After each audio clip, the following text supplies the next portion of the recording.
حج کی ادائیگی کے بعد شریعت ایک حاجی سے زندگی میں کیا تبدیلیاں چاہتی ہے؟ کن پہلوؤں میں واضح بہتری آنا چاہیے؟ رہنمائی فرمائیے گا۔ حج اسلام کی جو عمارت ہے 5 ستونوں پہ قائم ہے۔ ان 5 ستونوں میں سے 5 ارکان میں سے ایک حج ہے۔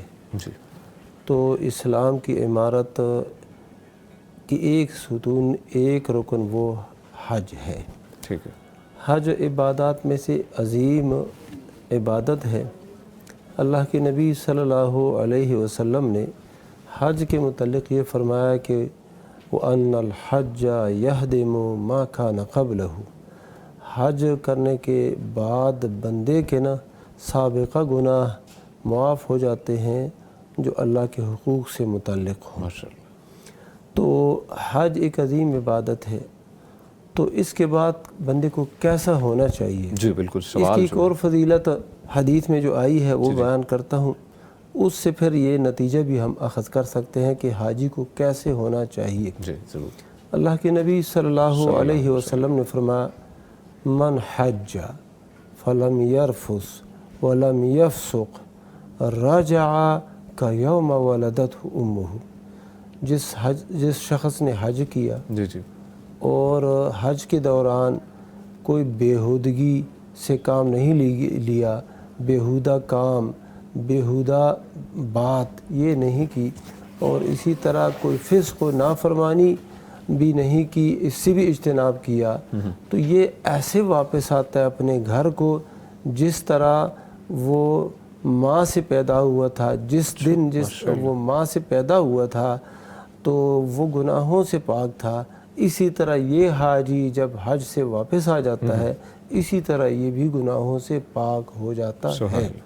تو اب جب یہ گناہوں سے پاک ہو گیا ہے اس حالت کو پھر یہ باقی رکھے۔ ایک اور حدیث ہے، اس میں بھی اللہ کے نبی صلی اللہ علیہ وسلم نے فرمایا الحج المبرور، جو قبول شدہ حج ہے لیس لہ جزاء الا الجنہ، اس کے لیے کوئی اور جزا اور بدلہ عوض ہے ہی نہیں سوائے جنت کے۔ سبحان اللہ۔ جب بندے کا حج مبرور ہوتا ہے تو اللہ سبحانہ و تعالیٰ اس کو اس کے بدلے میں جنت عطا فرما دیتا ہے، جو نعمتوں کا گھر ہے، دائمی نعمتوں کا گھر۔ بالکل۔ اب کیسے پتہ چلتا ہے کہ میرا حج قبول ہو گیا ہے؟ اہل علم نے یہ بتایا ہے کہ اس شخص کا جو حال ہے اور مستقبل ہے وہ ماضی سے بہتر ہو۔ اچھا، حال ٹھیک ہے، یعنی حج سے آنے کے بعد جو ماضی میں غلطیاں کرتا تھا، ماضی جو اس کی ہے اس سے یہ حال اس کا بہتر ہونا چاہیے۔ دین کے حوالے سے، اعمال کے حوالے سے، اخلاق کے حوالے سے، معاملات کے حوالے سے، رشتہ داروں کے ساتھ سلوک اور اسی طرح برتاؤ کے حوالے سے، ہر لحاظ سے یہ کیا ہو، اس کے اندر تبدیلی آئی ہو اور اچھی تبدیلی ہو، اور اس پر یہ قائم ہے۔ یہ نشانی ہے اس بات کی کہ اس بندے کا حج اللہ سبحانہ و تعالیٰ نے قبول فرمایا ہے۔ اور اگر یہ حج سے واپس آ گیا ہے اور اس کی جو اعمال میں کوئی ترقی نہیں آئی، بہتری نہیں آئی، رشتہ داروں سے اسی طرح برا سلوک ہے، دیگر معاملات اس کی اسی طرح ہی خراب ہے، بیوی کے ساتھ حسن سلوک نہیں، بچوں کے ساتھ رویہ اس کا برا ہے، تو اس کا یہی مطلب ہے کہ یہ اس کا جو حج ہے وہ قبول نہیں ہے۔